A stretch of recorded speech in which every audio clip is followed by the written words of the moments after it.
April 8th, 1974, Hank Aaron, slugging his record 715th home run off Dodgers left-hander Al Downing in the fourth inning in front of over 50,000 fans in Atlanta. It is one of the most historic baseball moments in history, and it was broadcasted by some of the most iconic broadcasters in baseball history. One of them, and I think my favorite, maybe one of the greatest calls of all time, was of course the legendary Vin Scully, who was calling the game on Dodgers radio. Once again, a standing ovation for Henry Aaron. So the confrontation for the second time. Aaron walked in the second inning. He means the tying run at the plate now. So we'll see what Downing does. Al at the belt, delivers, and he's low, ball one. And that just adds to the pressure. The crowd booing. Downing has to ignore the sound effects and stay a professional and pitch his game. 1 ball and no strikes. Aaron waiting, the outfield deep and straight away. Fastball is a high drive into deep left center field. Buckner goes back to the fence. It is gone.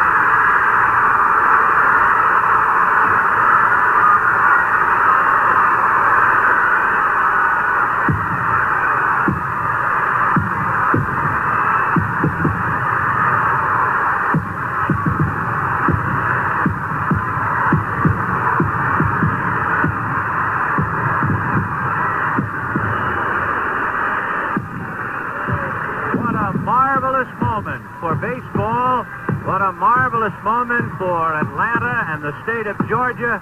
What a marvelous moment for the country and the world.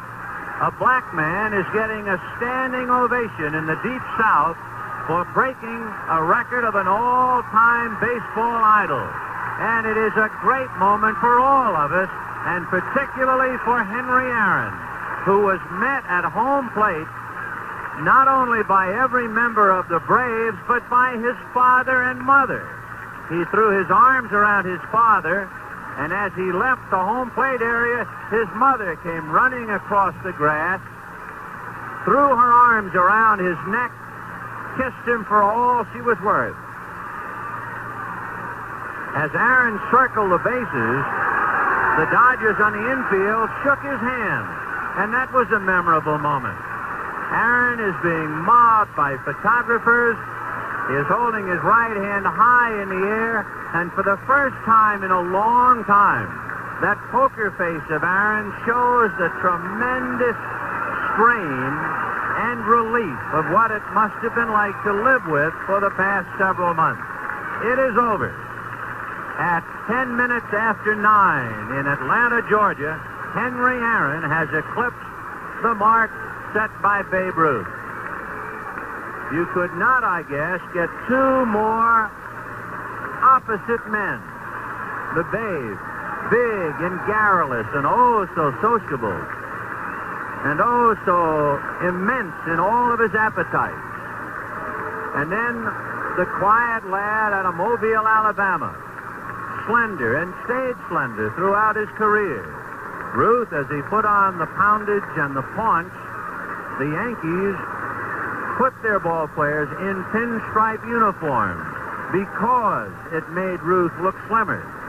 But they didn't need pinstripe uniforms for Henry Aaron in the twilight of his career. He looked almost the same as he did when he first came up 20 years ago. And so it was a memorable moment before the game, and now what a sweet moment it is here in the middle of the game. So Henry and the Babe, the two greatest home run hitters that have ever lived. And it's a marvelous, wonderful, enjoyable moment here in Atlanta. We're so happy, too, that it could be seen all over the United States, that it will be duly reported all around the world. And I'm sure films of it will be seen around the world, and you can hear Georgia around the world.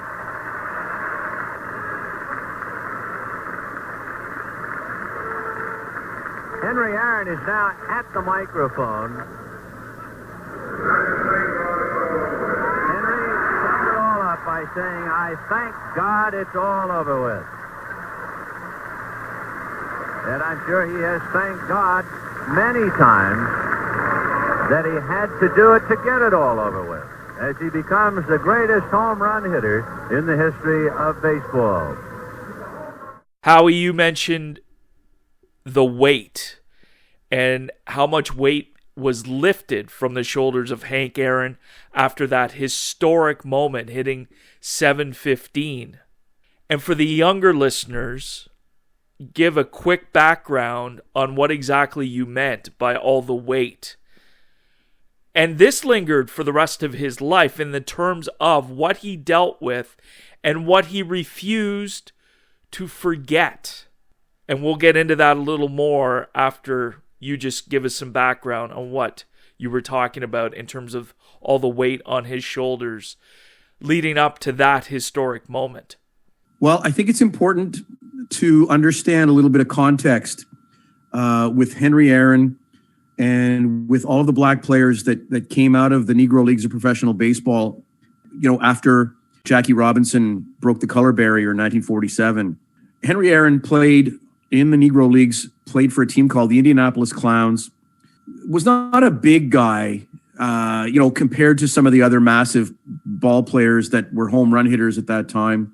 When he made it to the majors, black players, in some cases, couldn't stay in hotels with white players. They couldn't change with white players. I remember Curt Flood telling a story about a doubleheader, and they played the first game, and there was a little bit of time between the first game and the second game, and he took his uniform off and he put it in the pile with everybody else's uniforms to be washed, and so that they'd be clean for the next game. And one of the equipment guys had a stick with a nail on it and took Curt Flood's uniform out of the pile with the stick with the nail and sent his uniform away to the colored cleaners so that his uniform wouldn't be washed with the white guys. This was the state of racism in America at that time, and the racism in baseball as well. And as Henry Aaron amassed homers, and he was a great home run hitter throughout his career, not a big guy, as I mentioned, but he had that wrist snap at impact of the ball, and he could drive the ball a mile. Henry Aaron was dealing with just incredible threatening letters from racists in America who said that they were going to kill him. One letter said, I hope you get it between the eyes. And he wasn't talking about a baseball.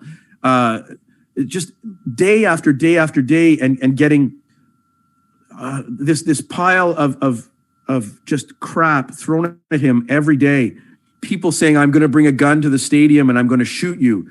He never knew at any moment when it could come. And he always felt, that's what I'm talking about by the weight. He never knew at any point somebody could kill him, and he wouldn't know where it was going to come from. When he was rounding the bases after home run 715, people ran onto the field and were running around the bases with him. And on TV, watching it as a 14-year-old kid, I thought, the people are happy and they want it. But he didn't know if the people that were running the bases with him were out there to kill him or were out there to celebrate with him. And he basically was fearing for his life as he ran the bases. That's what I mean by the weight that he was carrying. Tom House was a reliever on that Braves team. He caught the ball in the bullpen that was home run 715. And even he said he didn't realize the weight that Henry Aaron was carrying. I saw a tweet that he sent out the night that Henry Aaron died, and I'm going to find it here so that I can read it to you because it's spectacular. It's so touching. It starts off, Hank Aaron changed my life. The greatest moment I ever got to be part of was catching 715. That moment bonded us forever as friends and teammates. My heart hurts today to learn of his passing. We watched Hank shrug off the weight of the world and just keep swinging. On that night, when the ball landed in my glove, I got a small glimpse into the weight of his world. The tension of the moment and the unbridled elation of running that ball in was an out-of-body experience. When I finally got to him, I handed him the ball and I said, "Here it is, Hammer." I'd never seen him cry before. Hank was a true legend who can never truly leave us. Legends teach us how to live and be great like them. Love you, Hammer. We all miss you. When I found out that Henry Aaron had passed away, I put out some words myself on social media. And I finished with what I felt. Henry Aaron was a beacon of strength, common sense, and hope. The world is a lesser place without Henry Aaron in it. And you were talking, Shawn, about how he never forgot that weight. And it's true, he didn't. And how could he? How could he forget that weight? I hope that answers your question. I hope that does. When everyone heard the news that Hank Aaron had passed away, the reaction and the outpouring of love crossed every American sports platform.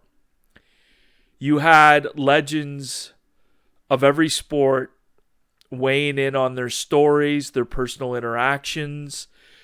I saw a beautiful one from Bill Russell. Again, another man of color. Again, another man who was a superstar in that era.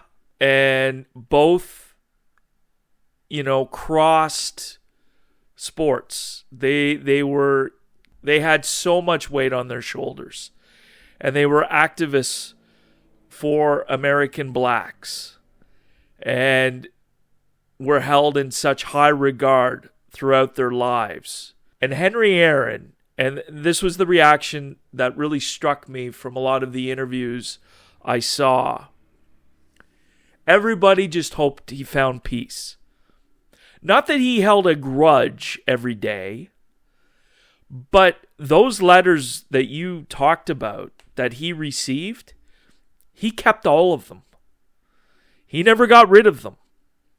Because he says he always wanted a reminder of what he went through and what he survived in that era that he grew up in, that he played in.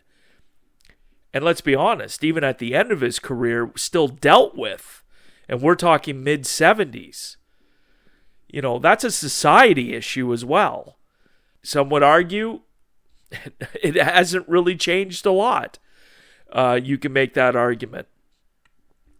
But Hank Aaron was bigger than the game of baseball. That moment, 7:15, was a huge accomplishment, not only on the field, but off the field.